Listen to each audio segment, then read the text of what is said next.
매크로부터 기업까지 장렬하게 브리핑 해드립니다. 장렬한 브리핑. 안녕하세요. 안녕하세요. 아, 반갑습니다. 어머니, 안녕하세요. 네네. 주말에 또 머리를 네. 이발하고 오셨다고. 그래요. 머리는 컷하고 시원하게 네. 하고 날씨도 좀 풀리고 네. 그래서 기분 좋겠는데 장은 별로 재미없네요. 그러니까요. 왜 날씨는 풀리는데 시장은 좋아지지 않는? 장은 안 풀리고 그냥 컷만 하는 것 같아. 주가를 자꾸 컷. 그래서 그래도 속상합니다. 금요일엔 좀 괜찮았는데. 잠깐. 네, 잠깐. 오늘도 모르죠. 오후에 또 올라가길 바라고. 오늘 1월 29일 녹화를 시작하고 있습니다. 오전 10시 정도 됐고요. 네. 일단 지난주에 PC 발표가 네, 있었어요. 네. 일반적인 헤드라인 PC가 있고 휘발유라든지 식료품 포함된 거. 근데 네. 그게 왔다 갔다 하니까 그걸 제한 코어? 코어. 사람들 코어가 중심이 핵심이 그쵸. 중요해요. 이거 가장 중요하죠. 코어. 그래서. PC도 코어가 있다고 합니다. 맞아요. 무슨 현대 코어인가 무슨 코어 있어. 현대 코어 있었죠. 네, 그래서 있나요? 코어가 무슨 뜻인가 그 영어 단어 몰라고 했는데 코어가 이렇게 중요할 줄 몰랐어. 그래서 PC 코어 어떻게 나왔냐고요? 잘 나왔어요. 아, 그래요? 잘 나왔다는 게 네. 높지 않게 내려서 2%대 3% 이하가 나왔어요. 예상한 것보다 조금 더 좋게 나왔어. 그러니까 예상은 코어 PC가 한 3.0인가 3.1인가 그랬는데 네. 나온 건 2.9% 나와서 2%대로 진입했어요. 오. Which is good. 그거 좋은 거죠. 네. 작년 연말에 음. 그 연준이 보통 무슨 경기 전망 썸머리 같은 걸 하거든요. 그쵸. 거기에 하면은 올해 말 24년 말에 코어 PC 넘버가 2.4%까지 내려갈 것이다. 오. 예상했단 말이에요. 네. 올해 2024년 말에요? 그렇죠. 음. 지금 1월달 안 지나갔죠. 네. 2월, 3월 만약에 PC가 네. 전월보다 0.2%씩 오르면 12월에 나온 게 0.2% 올랐거든요. 그쵸. 0.2%씩 오르면은 3월 달에 PC 근원 PC가 2.4%로 추산이 돼요. 3월 달에요? 네. 3월 달에 근원 PC가 작년에 근원 PC보다 성장률이 네. 2.4%딱 떨어집니다. 전제는 1월, 2월, 3월이 12월, 1월, 2월보다 0.2%씩 오르는 거죠. 계속. 예. 와. 근데 지금 12월 나온 거 지난주 나온 게 11월보다 0.17% 올랐거든요. 네. 그래서 그 트렌드를 한다고 훨씬 가정을 하면은 괜찮네요. 3월 넘버가 2.4%로 원래 페드가 예상한 올해 말에 2.4%가 앞당겨질 그러니까요. 소지가 있는 거예요. 근데 이 3월 데이터 2.4% 추선될 수 있는 기대, 그것이 그 넘버가 확인되는 게 4월 26일이에요. 4월 26일. 그때 3월 달에 PC가 나온다 이거죠. 네. 4월 26일에 발표돼서 만약 진짜 2.4%가 나오면은 그럼 연말에 기대했던 게 앞당겨지는 거이지 않습니까? 네. 그러면 5월 달에 FOMC 때 네. 금리를 인하하는 가능성이 높아지네요. 그렇죠. 그 얘기예요. 그래서 좋아하는 사람들은 어저께 PC 나온 것을 잡혔다, 가게 잡혔다라고 해석을 할 수 있는 여지가 있는 거예요. 네. 그럼 주가는 시장을 왜 이렇게 헤매느냐? 첫 번째는 IT 몇 개, 인텔을 포함해서 네. 실적이 또 가이던스가 안 좋았죠. 그렇죠. 인텔. 뭐 그렇죠. 지난주에 인텔, 하이닉스, ASML, 테슬라 그렇죠. 발표가 있었는데 그 중에서 인텔이 가이던스가 별로였다. 뭐 사실은 주가의 반응은 ASML만 올랐죠. 그렇죠. 하이닉스가 가장 잘 나왔어요. 그러니까요. 근데 그날 주가 빠졌죠? 그렇죠. 그리고 회복을 못하고 있죠. 인텔도요. 4분기 실적 자체는 예상보다 잘 나왔어요. 네. 그러니까 하이닉스는 상당히 잘 나왔고 네. 인텔도 잘 나왔다고. 근데 주가는 빠졌어요. 네. 왜 그랬을까요? 1분기 가이던스나 예상이 조금 까리까리하다 이런 얘기가 나와서 빠진 거예요. 네. 그리고 ASML은 실적에 잘 나왔는데 네. 1분기 가이던스가 안 좋았어요. 근데 주가는 왜 올랐어요? 주가는 왜 올랐을까요? 왜요? ASML은 장비를 만들어 팔 때는 오더 받은 베이스로 팔거든요. 네. 주문을 받아놓은 게 있을 거 아닙니까? 네. 그 주문 받아놓은 숫자가 4분기 때 많이 올랐어요. 그러니까 많이 오른 주문이 많이 올랐으니까 네. 1분기 실적이 가이던스가 낮다 하더라도 네. 이게 올 말. 올해는 좋아질 그렇지. 가능성이 높네요. 그리고 내년도. 그래서 올해 실적은 매출 성장률 거의 없는데 내년 성장은 a year of significant growth라는 단어 썼어요. 네. 상당한 성장하는 해를 내년을 기대한다. 코멘트가 좋았네요. 그렇죠. 하이닉스는 실적이 좋았음에도 불구하고 반도체를 감산을 빨리 끝낼 수도 있다는 또 그 똑같은 얘기를 네. 한다고 했고 감산 조기 종료. 그렇지. 악재로 받아들여지는 이유가 뭐예요? 감산이라는 건 원래 100을 생산할 수 있는데 네. 60밖에 생산을 안 하고 있었다는 거잖아요. 수요가 좋으니까 생산량을 늘리겠다. 늘리겠다는 검토한다 또는 그렇죠. 그렇게 해야 될 것 같다. 네. 왜? 재고가 줄고 그렇죠. 정상화 될 거니까. 근데 앞에 얘기 낚아먹고 60에서 180으로 늘린다. 네. 그래서 디램 가격 떨어질까 봐 그렇지. 그러는 거예요? 아니면 디램 가격이 지금 올라가고 있는데 몇 개월 뒤에는 왜? 생산하면 3개월 뒤에 나오니까 네. 가격이 상승이 떨어지면은 어. 주가가 그걸 충분히 미리 반영했다면 그런 식이는 거지. 또 하나는 디램이 그렇게 좋다면서 디램의 출하량은 네. 4분기보다 1분기 때 한 15% 정도 준다. 라고 해서 마치 인텔이 1분기 때 비수기라서 네. 1분기 예상이 나쁘다. 그런 거랑 같은 맥락으로 이 도매급으로 취급했는데 네. 일단 디램 출하량이 준 거는 하이닉스는 비수기 때문에 가격을 높게 받기 위해서 무리해서 물량은 풀지 않겠다는 그런 전략적인 포지셔닝임에도 불구하고 시장은 주가가 좀 올라왔다는 측면에서 일단 팔고 나서 본다는 이미 심리가 올라갔으니까. 그렇죠. 기관하고 외국인이 똑같이 해서 오늘은 모르겠습니다만 그렇게 안 좋게 반응을 한 거죠. 네. 2차 전지 테슬라 좀 네네. 엮어서 조금 더 이야기해볼까요?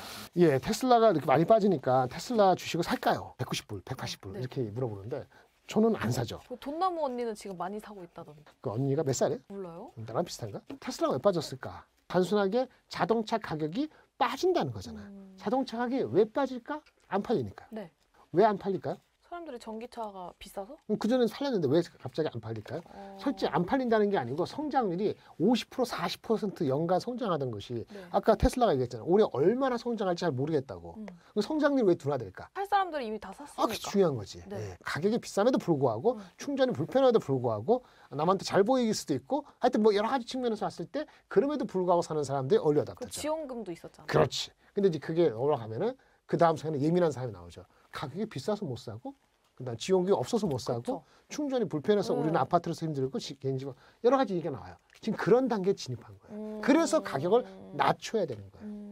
그래서 또 테슬라가 낮추고 있어요. 그렇죠. 근데 또 하나 미국 사람들은 미국이 중심이니까 왜 성장률이 좀 예상보다 좀 떨어질 것 같다는 우려가 주가 반영이냐면은 네. 금리가 되게 비싸요. 우리보다. 아. 거기는 7% 이렇게 되거든요. 근데 금리가 내려가야 돼요. 네. 기준금리가 내려가야 돼요. 맞아. 그래서 만약에 2차 전지나 전기차 주식을 사려면은 금리가 3월이건 5월이건 확실히 내려간다는 거기에 베팅을 하신다면 살 수 있어요. 많이 내려갈 빠졌기 거니까. 때문에. 예. 그래서 그게 첫 번째 있어야 돼요. 그리고 또 하나 이런 게 있어요. 우리는 잘 모르잖아요. 우리는 뭐 도심에서 노니까 뭐 전기차가 뭐 이렇게 충전이 많지 않더라도 네. 금방 해놓고 나면 한 300km 갈 수 있잖아요. 그쵸, 미국은 그쵸. 땅이 커요. 너무 워낙 넓으니까. 드라이버 중에서 3분의 3명 중에 한 명은요. 연간 얼마나 달리는지 아세요? 4만 마일. 우리나라 6만 5천 킬로를 달려요. 그러니까 그 사람도 어떻게 했어? 기름값이 올라가면 민감하거든요. 그러니까 그 사람도 전기차로 옮겨야 되는데 거꾸로 생각하면 많이 달리기 때문에 충전이 안 되거나 불안해서 못 한단 말이에요. 그쵸. 그 사람들을 끌어다녀요. 왜냐면 그 탑 10이 전체 자동차 가솔린 수요의 3분의 1을 차지해요. 원래 아닌 그런 사람들을 공략해야 되는데 거기에 지금 벽이 부딪힌 거예요. 그래서 그런 거가 해야 되는 그 단계적인 게 있기 때문에 전기차 주가가 많이 빠진 거 맞고요. 아까 말한 것처럼 많이 빠졌어요.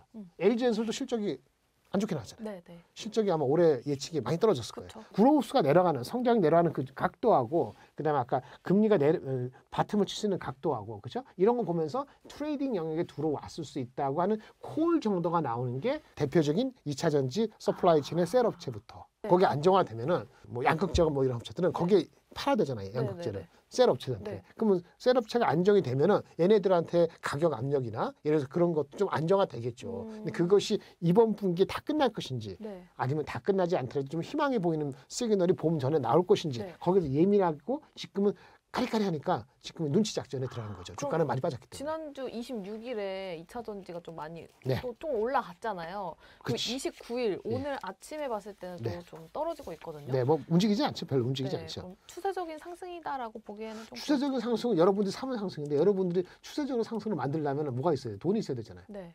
근데 외국인은 기관하고 추세적 상승에 동참할까? 아까 말한 것처럼 두 가지죠. 금리 인하가 된다는 이게 3월 달이면 지금 살 거야 아마. 네. 3월이 아니라고 까리까리잖아요. 그 5월이면 지금 살까? 다음 달 살까? 다다음 달 살까? 까리까리한 거죠. 그래서 그 호사의 이익에 대한 추정치가 낮아지겠죠. 네. 이 지출 낮아지면은 주가 빠졌더라도 PER 배수가 높아지겠죠. 그러니까 그건 계속해서 움직이는 거예요. 스마트머니들이. 거기 어떻게 할지는 모르죠. 사람의 성향에 따라서 그런 걸 즐기거나 즐기는 게 아니더라도 기회라 보는 사람도 있고 난 그런 거 붙잡고 어디 받은지 어떡합니까? 라고 얘기할 수 있어요. 용기를 붙들어주면 하나 말씀드렸어요. 만약에 어떤 용기? 2차 전지 양극재가 뭐 이런 것들이 하이닉스 반도체 D램하고 비슷하다고 하면은 지금이 바닥이 있을 수 있습니다. 전제는 하이닉스 D램하고 비슷하다면입니다. 그 산업의 특성이나 그 변화가 다를 수도 있기 때문에 제가 네. 그걸 정답이라고 뭐라 말씀을 감히 안 드릴게요. 의견이 다를 수 있으니까. 다만 하이닉스가 작년 1분기 적자가 얼마인지 아세요? 얼마요? 하이닉스가 3조 4천억. 와, 근데 1년 만에 2분기 때 2조 8천억. 네. 3분기 때 1조 7천억. 네. 그리고 4분기 때 3,400원 나온 거거든요. 근데 주가가 네. 1월 3일인가 4일 날 바닥이었어요. 73,100원. 지금 얼마? 13만 몇천 원. 네. 그러니까 참 이익이 최악 3조 4천억인가 전처럼 못한데 그 적자 분기 적자가 났으는 그 1분기 실적이 나오기 직전에 1월 초에 이미 바닥을 쳤다고. 네. 7만 3천억. 네네. 바닥을 치고 주가가 1월 바닥을 치고 9만 5천까지 확 올라갔어요. 이 바닥이다 치고 바닥이라 생각해서 확 올라갔어요. 네. 그러다가 1분기 실적이 그렇게 잘 안 나올 것 같으니까 다시 내려갔는데 그 바닥보다는 높은 바닥을 확인하고 4월 달에 네. 그다음부터는 쭉 올라갑니다. 만약에 이런 패턴으로 만약에 LG엔솔이가 뭐고 간에 그런 업체들이 그렇게 되고 그래서 1분기 바닥이다라는 게 확신하면은 네. 지금이 바닥이었을 수도 있어요. 그 당시도 반도체 가격이 바닥을 치고 올라간다는 생각이 있었단 네, 말이에요. 네. 근데 그 전에 바닥을 치고 올라가는데 지금 내려가는 각도를 모르니까 걱정해서 사람들이 못 샀겠지. 그쵸, 그쵸. 대부분이 9만 원 넘어 샀을 거라고요. 근데 바닥은 7만 3천 원 할 때 최악일 때 바닥을 친 거거든요. 그러니까요. 이것도 그럴 수 있다고 보면 여러분 들어갈 수 있어요. 근데 지금 조금 다르다고 하는 얘는 뭐냐면은 네.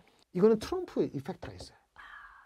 그래서 그런 것도 감안을 해야 그것도 되기 맞아요. 때문에 네. 이슈가 있고 또 하나는 작년 1월 달에는 우리 공매도 있었죠. 그렇죠. 그러니까 하이닉스가 따라가지고 막 할 때 공매도가 반영을 한 거예요. 지금 공매도 있어요, 없어요? 없어요. 없어요. 그럼 공매도가 없는 게 정상은 아니잖아요. 그렇죠. 언젠가 풀어질 거 아니에요. 네. 그럼 어디가 바닥일까요? 아니면 얼마까지 빨리 올라갈까요? 수급이 지금 디스토션 된 상태거든요. 네. 그 측면이 어떤 영향을 미칠지, 트럼프가 어떤 영향을 미칠지는 네네. 작년 1월 달 1분기 때 하이닉스가 그렇게 이렇게 될 때 없던 그러니까 변수거든요. 그쵸. 그런 거 알아서 하셔야 돼요. 포트폴리오 형성을 어떻게 봐야 될지 네. 그 전략 좀 제시해 주시면 좋을 것 네, 같은데. 코스피는요 2,400, 2,700 2,700까지 가요? 목표죠. 2분기까지. 2분기까지 2,700. 원래 연초에 2,450, 2,700이었는데 실적이 잘 나면도 불구하고 반영이 안 되는 대한민국의 이 그지 같은 한국만 빼놓고 투자하는 것 같아요. 처음에는 작년까지는 ABC였는데 Anywhere but China식으로 그렇죠. 그런 상태를 반영해서 조금 밀릴 수도 있잖아요. 저도 먹고 살아야죠. 2,400까지 내려놨습니다. 많은 네. 2,300대까지 내려갈 것 같지는 않습니다. 변수는요. 코스피 전체적으로나 코스닥이나 환율이 중요해요. 환율 1330, 40 이렇게 있을 때 주가가 확 들어오기 어려운 게 외국인이 안 들어옵니다. 잘. 네. 1300까지 간다는 가능성이 있었는데 이거는 금리 인하하고 미국 관련되기 때문에 금리 인하가 3월 달에 안 되고 6월 달에 된다 그러면 지금 빨리 환율이 내려가지 않는단 말이에요. 빨리 환율이 안 내려가면 반대를 할 수 있는 거는 엔화가 강세가 되든지 위안화가 강세가 되면 네. 원화도 조금 강세가 돼 소지가 있을 수 있거든요. 아 그래요? 중국의 뭐 부양책 있잖아요. 네. 중국의 부양책이 얼마나 효과가 있을지 잘 몰라요. 실질적으로 산업의 펀더멘털. 그쵸. 하지만 그 분위기 때문에 주가가 올라가면은 원화도 따라 대비했을 때 약세가 좀 약화되면은 좀 낫겠다. 뭐 이런 정도 하는 건데 어쨌든 간에 전반적으로 봤을 때는 유럽이 아직 약하기 때문에 달러가 그렇게 빨리 약세가 될지는 잘 모르겠어요. 어쨌든 원 달러를 봐야 돼요. 한국은 일본을 대비했을 때 디스카운트 된 게 뭐죠? 주주 환원이 부족하다 했잖아요. 네. 근데 엊그저께 기아가 실적이 잘 나온 게 아닙니다. 네. 기아가 절대 4분기 실적이 예상보다 잘 나오지 않았어요. 예상보단 안 나왔죠. 현대도 마찬가지고. 근데 기아하고 현대 다르죠. 뭐냐? 기아는 주주 환원 정책을 추가로 발표한 게 있어요. 맞아요. 올해 사업 계획을 넘으면은 추가적으로 50%를 더 자사주를 매입해서 속각한다고 했거든요. 그런 것 때문에 그런 행동을 보이는 회사가 있다면은 그거는 이제 갈 수 있다. 이렇게 보여줘서 코스피는 2,400, 2,550 정도를 단기로 보고 목표 2,700은 2분기까지 목표를 하고요. 네. 반도체가 아무리 좋아도 40%, 50%는 무리라 했는데 지금 약간 포텐셜을 한 20, 25% 정도 낮추고 네. 자동차 포트에서 반도체 예, 비중을 맞습니다. 20에서 25%. 그렇죠. 그러면 자동차나 아니면 중국이 회복될 수도 있기 때문에 펀더멘털이 아니고 중국 주식이 네. 그럼 우리도 중국 관련된 주식이 오를 수도 있거든요. 그쵸? 트레이딩 컬입니다. 예를 들어서 뭐 화학이라든지 네. 이런 거 합해서 자동차 화학 포함해서 20%. 그다음 화장품 제약바이오 이것도 한 20, 30%. 뭐가요? 화장품이 화장품 제약바이오 합해서 20, 30%. 합해서 그리고 현금 30% 가지고 가야 되고 실적이 철저히 중요하기 때문에 실적에 이상한 노이즈가 나온다. 그럼 일단 반은 팔고 보시는 게 맞을 것 같습니다. 본부장님 지금 빨리 해치우는 거 아니죠? 아닙니다. 아 진정성 있게 말씀해 주세요. 카메라 보면서. 진정성? 저는 진정 말고는 없는데. 그럼 종목도 조금 말씀해 주세요. 네, 하이닉 삼성전자는 감산 종료 코멘트가 영향을 줬던 시기가 있거든요. 1월 초에 감산을 종료할 수도 있으라고 삼성전자가 1월 5일 날 얘기했어요. 네. 그 1월 8일 날 주가가 빠졌고요. 네. 1월 9일 날 삼성전자 실적이 안 좋게 나오는 그 시점에 하이닉스의 어떤 관계자가 CES에서 자기네들도 감산을 감산 조기 좀 했다. 그래서 1월 10일 날 빠졌어요. 그래서 1월 8일하고 1월 10일 날 삼성하이닉스 주가를 보세요. 그 주가가 어떤 바텀의 기준이 됐으면 좋겠어요. 그 이상은 안 빠졌으면 좋겠어요. 네. 안 빠지기를 기대는 하는데 자신은 못하죠. 하여튼 그런 정도로 기준을 잡고 어떻게 흘러가는가 좀 봐야 될 것 같고요. 소부장인데 삼성하이닉스가 자리를 못 잡은 말이죠. 소부장도 잘 안 갑니다. 일단은 그럼 삼전 하이닉스가 그렇죠. 가야 되네요. 그리고 나면은 뭐 한미야드타가 됐던 이오테크닉스. 이오테크닉했던 아니면 소재주 중에서는 한솔케미칼이겠던 이런 주식들이 먼저 눈에 띄실 것 같고요. HPSP는요? HPSP도 나쁘진 않은데 이게 목표 주가 괴리율이 다 비슷비슷합니다. 한 20% 이상 없어서 삼성하이닉스가 안정화돼도 성향입니다. HPSP는 하반기 실적이 더 좋아지는 거고요. 이오테크닉스는 TSMC하고 삼성의 골도 들어간다는 게 그쵸. 핵심이고 네. 일본의 디스코라는 회사를 조금 이렇게 갭을 좁힌다. 디스코가 잘 나가거든요. 네. 그래서 그런 거랑 관련이 있고 한 번 더 한 방 있다. 주가가 미리 한 4, 5개월 올라가지 있지 않지만은 그다음에 한솔케미칼은 가동률을 만약에 높이면은 조금이나마 소재주니까 좀 좋겠죠. 네. 대신에 감산을 빨리 조정을 안 한다. 그러면 또 이런 주식이 또 조정을 받을 수 있고 주주 환원 정책은 자동차. 기아가 현대차보다 높은 이유는 설명을 드린 것 같고요. 단 기아도 이런 게 있어요. 우리가 지금 기아가 하이닉스 현대차가 좋은 거는 환율 효과가 가장 큰 게 자동차니까. 아까 중국 바텀아웃 됐을 때 흡수해주는 화학주, 대한유화, 롯데케미칼 같은 주식, 유니트 이런 주식들이 먼저 눈에 띄어올 것 같고요. 네. 화장품은 실적주인데 단기적으로 주가를 사람들이 많이 반영을 해갖고 맞아요. 이게 조정받을 때 들어가야 될지 아니면 조정을 받아야 될지 좀 까리까리한데 뭐 가나다 수로 말씀은 CNC 인터내셔널, 아이패밀리, SC 코스메코에 있는데 저희가 한 1주 전에 2주 전에 이게 2주 전에 했잖아요. 얘기했었죠. 2주 전에 해가지고 지금 시점에서는 우선순위라고 얘기하기는 어렵고 조금은 관망할 수도 있어요. 아니 꼭 본부장님이 월요일에 녹화하면서 말씀을 해주시면 네. 한 3, 4일 뒤에 가더라고요. 예. 걔네들이 살 거 제가 알았나요? 그건 아닌 것 같고 네. 지금은 자동차하고 중국 시장 바텀아웃이 더 먼저 보여요. 아까 반도체나 화장품보다는. 네. 제약바이오는 안정을 원한다면 이런 주식이 하나 늘으면 좋겠죠. 또는 낙폭과대, 삼성바이오로지스, 레고캠바이오, HK이노엔. 이번 알겠습니다. 주에 일정에서는 30일, 오늘 29일이니까 내일 밤 우리나라에서는 수요일 아침에 구글. 구글의 모회사가 알파벳인 정도는 아시겠죠? 네. 알파벳, 실적 마이크로소프트, 발표. 네. AMD 실적이 있고 31일 날 실적이 많이 중요합니다. 31일 날은 무슨 각종 구인 건수, ADP 이런 게 있으니까 그거 보시고 중요한 건 31일 날 미국 시간으로 네. 미국의 재무부가 분기별로 우리는 얼마 정도 국채를 발행할 거요라고 분기 국채 발행 계획이라는 걸 릴리스해요. 그게 31일 날 예정돼 있거든요. 1분기가 국채가 얼마나 발행되는 거는 수급 여건, 우리 국채 중요하잖아요. 10년 만기 그거 영향을 주기 때문에 네. 1분기 QRA 이게 상당히 중요하다. 이걸 좀 챙겨 보시기 바라고요. 네. 2월 1일은 애플, 메타, 아마존 그다음에 FOMC 결과 나오고 한국의 수출 데이터 보시면 되고요. 마지막 금요일은 다음 주 월요일 날 영향을 미칠 텐데 고용. 제조업 지수하고 비농업 고용인데 서프라이즈하지는 않을 것 같습니다. 이렇게 보시면 될 것 같습니다. 알겠습니다. 그럼 이번 주 뭐 여러 가지 실적 발표 아까 말씀해주신 국채 이슈도 있는데 네네. 주의해야 될 게 따로 있나요? 주의해야 될 거라는 거는 너무 국채 발행이 많으면은 동전의 양면이 있어요. 수급에 영향이 있었다고 생각하는데 국채 발행이 좀 많잖아요. 그럼 나쁘게 반응할 겁니다. 아마 시장이. 생각하면은 QT를 빨리 종료할 수도 있어요. 근데 QT를 빨리 종료하면은 금리 인하 효과가 같이 있는 거거든요. 네. 근데 이것이 국채 발행하고 역관계이기 때문에 역발상 생각할 수 있어요. 그래서 그런 거 좀 보셔야 되고 비농업 고용 지표 그거는 20몇만 명 하다가 18만 원 내려가니까 그거는 크게 이슈가 아닌데 임금 인상률이 좀 떨어지면 좋겠어요. 임금 인상률이 월 먼트 오브 먼스로 한 0.3% 기대하고 있거든요. 네. 지난달에 0.4% 요게 내려가면은 아까 PC가 트렌드 다운되는 거 비슷하게 트렌드가 내려가는 거죠. 그럼 이거는 긍정적으로 해석할 여지가 있다. 그러니까 시간당 임금하고 재무부 QRA 요거 가장 중요하다라고 말씀을 드리고 꼭 보시기 바랍니다. 알겠습니다. 관련 코멘트는 다음 주 월요일에 네, 해주실 또 거죠? 뵙겠습니다. 그렇죠. 네, 오늘 또 장렬하게 매크로부터 기업까지 이렇게 이야기를 해봤고요. 다음 주에 또 찾아뵙도록 할게요. 장렬아! 브리핑. 다음 주에 만나요. 예.